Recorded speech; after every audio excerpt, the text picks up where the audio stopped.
En las tierras altas del altiplano andino, donde el cielo parece tocar la tierra, se levantó un hombre que sería la voz de su pueblo, símbolo de resistencia. Tupac Katari, en medio de un sistema colonial que oprimía y dividía su lucha en defensa de los derechos de los indígenas, tejió un camino para la gran rebelión que sacudiría el siglo XVIII.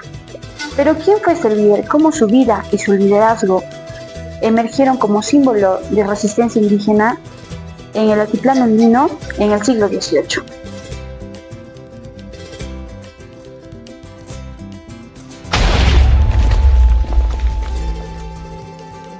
Julián Apaza, conocido como Tupac Katari, nació en 1750 en Ayoayo, Bolivia.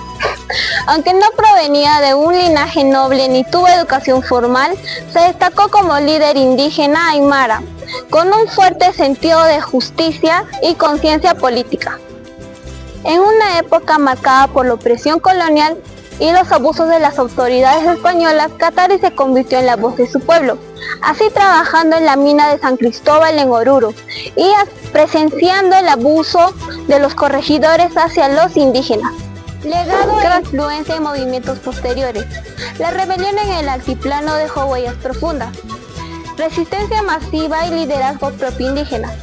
Katari movilizó a un ejército a más de 40.000 indígenas, demostrando que podían organizar una guerra de desgaste en contra del poder colonial. En 1781, influido por la rebelión de Tupac Amaru II, Tupac Katari reunió a miles de seguidores, pese a su origen humilde. Y se convirtió en un líder reconocido entre los indígenas del Alto Perú.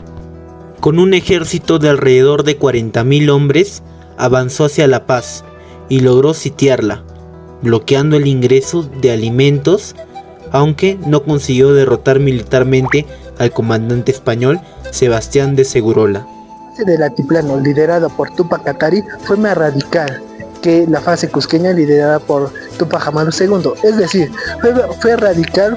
¿Por qué? Porque la revolución fue tocando tintes más raciales. Es decir, Tupac Katari quería la aniquilación de todos los criollos, mestizos y españoles de la península que vivían en el Alto Perú. Esto fue reflejado en el asedio de la ciudad de La Paz, que duró 109 días en el año de 1781, buscando la aniquilación de esta ciudad a base del hambre y del sufrimiento. En junio de 1781, Tupac Katari intentó detener al ejército español de Ignacio Flores, que marchaba hacia La Paz, con 1.500 soldados. Para ello dejó el cerco de la ciudad a cargo de su esposa Bartolomina Sisa. Sin embargo, fue derrotado en Calamarga.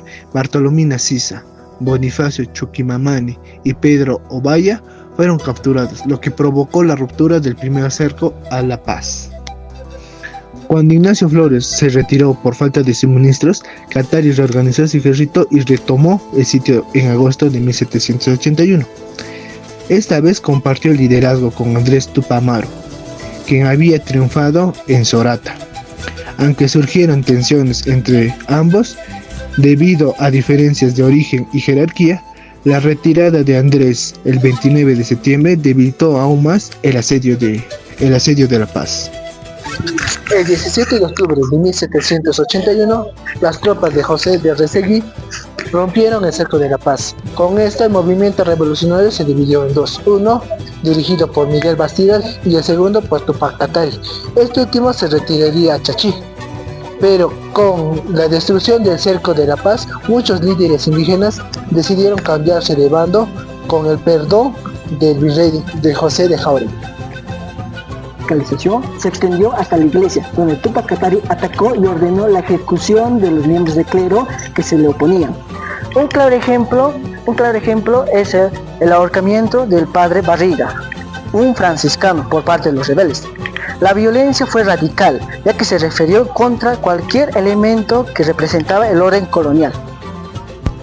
El 3 de noviembre de 1781 se firmaron las Paces de la Patamanta, mediante los cuales unos 20.000 indígenas aceptaron el perdón de la corona y abandonaron la rebelión. Aún así, Tupac Katari rechazó la amnistía y siguió reorganizando a sus seguidores. Poco después, rumbo a Copacabana para castigar al cacique Miguel Fonco por negarse a apoyar. Túpac Katari fue traicionado y capturado el 9 de noviembre de 1781 y juzgado por un tribunal colonial y condenado al descuartizamiento, con el argumento de eliminar cualquier rastro de su linaje y de Túpac Amaru II. Túpac Katari fue ejecutado el 15 de noviembre de 1781 en la Plaza de Peñas. Su cabeza fue exhibida en La Paz y sus extremidades fueron repartidas por las distintas localidades del altiplano para escarmentar a la población.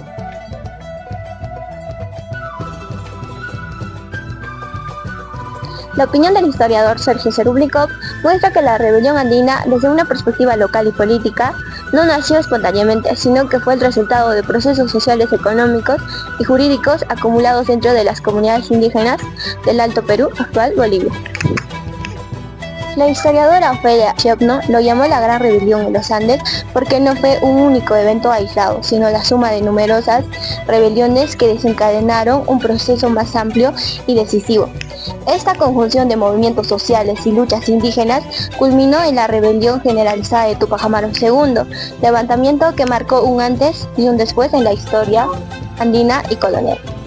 La Gran Rebelión Andina tuvo dos fases distintas, liderada por Túpac Katari en el Alto Perú y Túpac Amaru II en Cusco. Túpac Amaru, cacique mestizo descendiente de la nobleza incaica, contó con educación formal y apoyado por los sectores criollos. Buscaba reformar el sistema colonial, eliminando los abusos como la mita y mantener ciertas estructuras económicas. Su vestimenta reflejaba la mezcla de la nobleza incaica y los estados coloniales. A diferencia de Túpac Amaru, que es una revolución reformista unificadora bajo el liderazgo inca, Túpac Katari es una rebelión campesina indígena para la erradicación de los colonos y la reivindicación del indígena plena. Muerte y continuación de la lucha de Túpac Katari. Tras ser capturado en 1781, Túpac Katari fue juzgado por un tribunal colonial, dirigido por el oidor Francisco Tadeo Díaz de Medina. La sentencia ordenó una ejecución por descuartizamiento, argumentando que era necesario eliminar cualquier rastro de su linaje y el de Túpac Amaru II, pues sus nombres habían causado una gran impresión e inspiraban resistencia entre los indígenas. La famosa frase, volveré y seré millones, suele atribuírsele, aunque también se atribuye a Túpac Amaru II. Sin embargo, no existen documentos coloniales que registren esas palabras, y los testimonios de la época solo mencionaban su arrepentimiento bajo tortura. La frase surgió después de fortalecida por la tradición oral de escritores del siglo XX, como Fausto Reinaga. Túpac Katari fue ejecutado el 15 de noviembre de 1781 en la Plaza de Peñas. Su cuerpo fue descuartizado y sus restos exhibidos en distintas localidades del Altiplano: La Paz, Ayoayo, Acacachi, Chulumani, Caquiabari, para difundir temor y evitar nuevos levantamientos. Para la historiadora Scarlett Ofelia, en su libro Un siglo de rebeliones anticoloniales, Perú y Bolivia, 1700-1783, explica que las grandes insurrecciones de Túpac Amaru II y Túpac Katari fueron el punto culminante de más de 100 años de levantamientos indígenas contra los abusos coloniales. Para ella, estas rebeliones no surgieron de forma aislada, sino como resultado acumulado de tensiones económicas, sociales y políticas que afectaron a los pueblos andinos. José Gabriel Condorcanqui, conocido como Túpac Amaru II, nació en 1738 en Surimana, Cusco. Era un noble inca, comerciante y curaca de Surimana, Pampamarca y Tungazuca.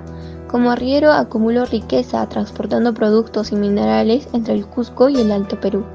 Como autoridad indígena intentó defender a sus comunidades frente a los abusos coloniales, el tributo elevado, la mita minera, los repartos forzosos y los impuestos. Presentó peticiones a las autoridades de Tinta, Cusco y Lima, pero todas fueron rechazadas. Ante la falta de respuesta, el 4 de noviembre de 1780 ejecutó al corregidor Antonio de Arriaga, acusado de abusos, iniciando así la Gran Rebelión de 1780 y 1781. Tupac Amaru II lideró una rebelión monumental contra el dominio español que sacudió los cimientos del virreinato del Perú y marcó un antes y un después de la historia. La historia de Tomás Katari no es solo la de un líder indígena del siglo XVIII, es la historia de un pueblo que exigió respeto, justicia y autonomía. Su lucha junto con la de Tupac Amaru II marcó una época de resistencia que cambió para siempre el rumbo de los Andes. Hoy Katari sigue vivo en la historia, en la memoria colectiva, en las comunidades del altiplano, en las luchas sociales contemporáneas y en cada movimiento que exige igualdad frente al poder. Su legado nos recuerda que incluso desde los lugares más humildes pueden seguir voces capaces de desafiar imperios.